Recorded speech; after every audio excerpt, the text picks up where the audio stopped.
ခမကိုပြန်မင်းကြည့်ဘူးလားဘာလို့ငါဘွားကဒီနေရာမှာတင်ရက်နေရတာလဲဆိုပြီးတော့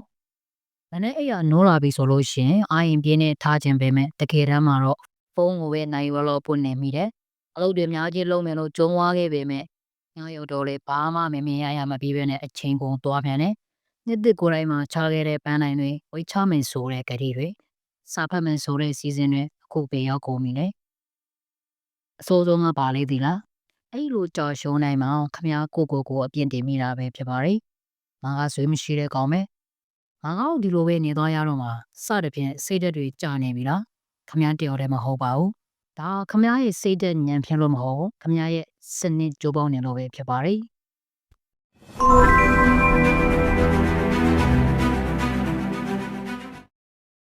ဒီနေ့မှာတော့အဲ့ဒီအရှုံးတန်နေရကနေခမကိုဆွဲထုတ်ပေးမယ်ကွာတိုဆိုင်ဆရာဂျိမ်းကလီယာရဲ့အတော်မဲ့ဟပ်ပစ်စာအုပ်ကိုကျွန်တော်နှစ်ချုပ်ပေးသွားပါမယ်ဒီဗီဒီယိုအဆုံးမှာခမဟာအရင်ကလူမဟုတ်တော့ပဲဘဝကိုစနစ်တကျထိချုံနိုင်တဲ့သူတယောက်ဖြစ်သွားစေရမယ်လို့ကျွန်တော်အာမခံပါတယ်ပန်းနိုင်ဆိုတာအိမ်မက်သမားတွေတော့ပါစနစ်ဆိုတာကတော့အောင်နိုင်သူတွေတော့ပါကျွန်တော်တို့အားလုံးဟာပန်းနိုင်တွေရဲ့နောက်ကိုအယူမိုးလိုက်နေကြတဲ့သူတွေပါငါပတ်စံဘလို့ရမယ်ငါဒီလိုဆောင်မွေးအောင်ရမယ်ငါဒီလိုခန္ဓာကိုယ်မျိုးရမယ်ဒါပေမဲ့ခမတတိထားမိလားရှုံးနေနေတဲ့သူမှလည်းအောင်မြင်ခြင်းနဲ့ပန်းနိုင်ရှိတာပါပဲအောင်မြင်တဲ့သူနဲ့ရှုံးနေတဲ့သူကြားမှာကွာခြားချက်ကဘာဖြစ်ချင်လဲဆိုတဲ့ပန်းနိုင်မဟုတ်ဘူးနေတိုင်းဘာလို့နေလဲဆိုတဲ့စနစ် system ပဲဖြစ်ပါတယ်ပန်းနိုင်ဆိုတာယာယီအပြောင်းလဲတစ်ခုပဲဥပမာဗျာခမရဲ့အခန်းကရှုပ်ပွားနေတယ်ဆိုပါစို့ခမစိတ်တင်းပြီးတော့တနားရီလောက်တန်ရှင်းလောက်လိုက်မယ်ဆိုလို့ရှင်အခန်းကတန့်သွားနိုင်မယ်ဒါဟာပန်းနိုင်တစ်ခုပြင်းမြောက်သွားတာပဲဒါပေမဲ့ခမမှာပစ္စည်းတွေကိုနေရာတကျပြန်ထားရတဲ့စနစ်မရှိဘူးဆိုလို့ရှင်နောက်2ရက်နေတော့အခန်းကပြန်ရှုပ်လာမှာပါပဲခမကယာလနောက်ကိုပဲလိုက်နေသူရဲ့အဲ့ဒီယာလက်ကိုထိမ့်သိမ့်မှုအတွက်ခမအမြဲတမ်းပင်ပန်းနေရအောင်ပါပါတကယ်တော့အလေးချင်းဆိုတာကခမရဲ့ဘဝမှာအတိုးပေးတဲ့ရင်းနှီးမြှုပ်နှံမှုတစ်ခုပါငွေကြေးမှာအတိုးဖို့အတိုးဆင်းတယ်လို့မျိုးပါပဲအလေးချင်းတွေကလည်းအတိုးကျေးဇူးဖို့အတိုးကျေးဇူးဆင်းပါတယ်နေ့စဉ်လုံနေတဲ့တိရကန်တော့သေးသေးလေးကအခုချက်ချင်းတော့ဘာမှမဟုတ်တယ်လို့ထင်ရလိမ့်မယ်ဒါပေမဲ့9နှစ်10နှစ်ကြာတဲ့အခါမှာခမဘယ်နေရာရောက်နေမလဲဆိုတာကိုခမရဲ့ဒီနှစ်အလေးကျင့်တွေကအဖြေပေးသွားမှာပါခမမှာပန်းနိုင်မရှိရင်တော့မှကောင်းမွန်တဲ့စနစ်တစ်ခုရှိနေမယ်ဆိုလို့ရှင်ခမအောင်မြင်မှုစီကိုအလိုလျောက်ရှောက်သွားမှာပါအဲ့ဒါကခမရဲ့ပန်းနိုင်တွေစီကိုမြင့်တက်သွားတာမဟုတ်ဘူးခမရဲ့စနစ်တွေစီကိုပြုတ်ကျသွားတာပါဆိုလိုတာကအကြက်တဲတစ်ခုကြုံလာတဲ့အခါမှာခမရဲ့အိမ်မက်ကခမကိုကယ်မှာမဟုတ်ဘူးခမနေတိုင်းလေ့ကျင့်ထားတဲ့အလေးကျင့်ကပဲခမကိုကယ်တင်သွားမှာဖြစ်ပါတယ်ဒီစာအုပ်ရဲ့စာရေးသူဂျင်းကလီယာကိုရင်ဟာထက်တန်းကျောင်းသားဘဝမှာ baseball ရိုက်တံနဲ့မျက်နှာကိုအရှိန်ပြင်းပြင်းအုံမိပြီးတော့အုံနောက်ထဲသွေးကိုစီးတဲ့အထိဖြစ်ခဲ့ပူပါတယ်လမ်းတောင်ကောင်းကောင်းမလျှောက်နိုင်တော့တဲ့အခြေအနေကနေသူဘလို့ပြန်ထလာခဲ့သလဲသူဟာချက်ချင်းကြီးကဘာကြိုးဖို့မကြိုးစားခဲ့ဘူးဒီနေ့10မိနစ်လောက်ပိုလန်းလျှောက်နိုင်အောင်လုပ်မယ်ဆိုတော့သေးငယ်တဲ့အလေးကျင့်လေးတွေကနေစားခဲ့တာပါအနုနုလောက်သေးငယ်တဲ့အပြောင်းလေးတွေဟာသူ့ကိုတေမင်းလက်ကနေကယ်ထုတ်ခဲ့ုံနဲ့မကဘူးအောင်မြင်ဆုံးလူတစ်ယောက်ဖြစ်လာစေခဲ့တာပဲဖြစ်ပါတယ်တစ်ပါစနီယာမနဲ့စေပြည့်ဆဲကြောက်ကမှာ The 1% ruin a valley တိရကန်တို့နေရာမှာခမည်းနေတိုင်းတိရကန်တို့ပဲပိုကောင်းအောင်လုပ်မယ်ဆိုလို့ရှင်တစ်နှစ်မှာ38ဆောက်ပို့တော်လာမယ်ဒါပေမဲ့ဒီမှာလူများစုကြာရှုံးတဲ့အချက်တစ်ခုရှိပါတယ်အဲ့ဒါက the value of disappointment စေပြည့်ဆရာကြောက်ကမှာပဲဖြစ်ပါတယ်ခမည်းနေတဲ့လေ့ကျင့်ခန်းလုပ်တယ်ဒါပေမဲ့မှန်နေကြည့်ရင်ဝနေမြင်ပါပဲခမည်းနေတိုင်းစာဖတ်တယ်ဒါပေမဲ့ဘဝကတိတိတာတာပြောင်းမလာဘူးအဲ့ဒီချိန်မှာခမည်းစေပြက်လာလိမ့်မယ်အောင်မြင်မှုဆိုတာရုတ်တရက်ပေါ်ကွဲထွက်လာတဲ့အရာမဟုတ်ဘူးကျွန်တော်တို့ဟာချက်ချင်းရတဲ့လိုချင်တဲ့လောကကြီးထဲမှာရှင်သန်နေကြတာပါဖုန်းတစ်ချက်နှိမ့်လိုက်ရုံနဲ့အစားအသောက်ရောက်လာမယ်လိုက်တစ်ချက်နှိမ့်လိုက်ရုံနဲ့ပျော်ရွှင်မှုရမယ်အဲ့ဒီတော့အလေးကျင့်ကောင်းတစ်ခုကိုစားလုပ်တဲ့အခါရန်နေငယ်တွင်ဘာမှဖြစ်မလာရင်ဒါကတော့ငါနဲ့မတန်ပါဘူးဆိုပြီးလက်လျှော့လိုက်ကြပါတယ်ဒါပေမဲ့အောင်မြင်မှုရဲ့သဘောတရားက ညင်းဖြောင်းမဟုတ်ပါဘူးအဲ့ဒါထန်ညွန်းကိန်းမှာခမည်းရေခဲတုံးကိုအပူပေးတဲ့ဥပမာကိုပြန်ကြည့်လိုက်ပါ26ဒီဂရီကနေ31ဒီဂရီထိရေခဲကမပြောင်းလဲပါဘူးအဲ့ဒီအချိန်မှာခမည်းဘလောက်ပဲအပူပေးအလုံးမဖြစ်ဘူးလို့ထင်ရလိမ့်မယ်ဒါပေမဲ့32ဒီဂရီရောက်တဲ့တစ်စက္ကန့်မှာတင်ရေခဲဟာရုတ်တရက်အကြီးပြောလာပါတယ်အဲ့ဒီ31ဒီဂရီထိခမည်းပေးခဲ့တဲ့အပူတွေကအလကားဖြစ်သွားတာလားမဟုတ်ပါဘူး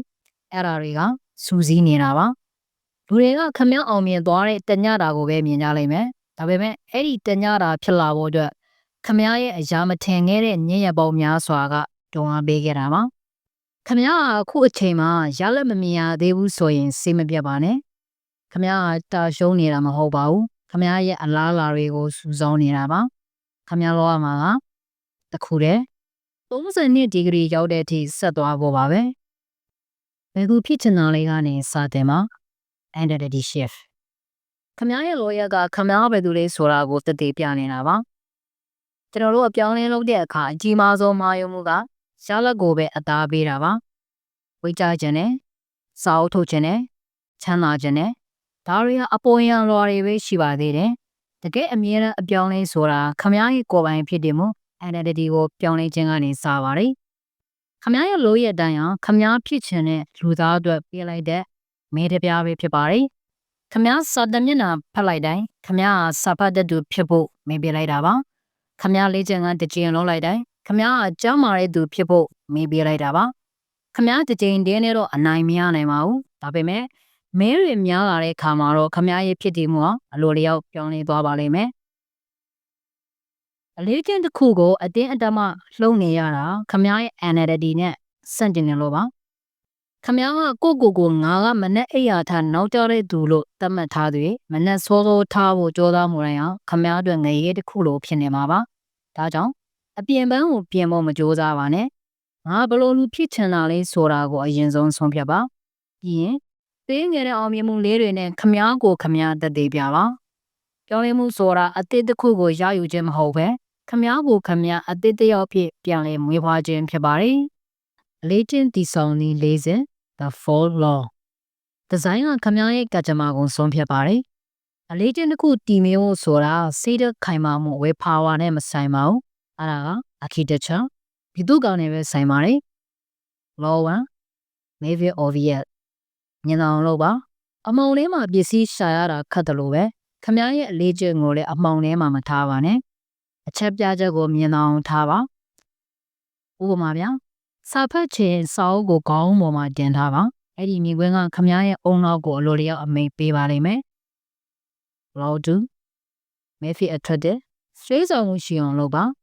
ခမည်းရဲ့အုံနောက်ကပျော်ရွှင်မှုကိုမမောပါတယ်ခမည်းမလုပ်ချင်တဲ့အလုပ်ကိုခမည်းအရန်လုပ်ချင်တဲ့အရာတစ်ခုနဲ့ပေါင်းစပ်လိုက်ပါဒါကို temptation bundling လို့ခေါ်ပါတယ်ဥပမာ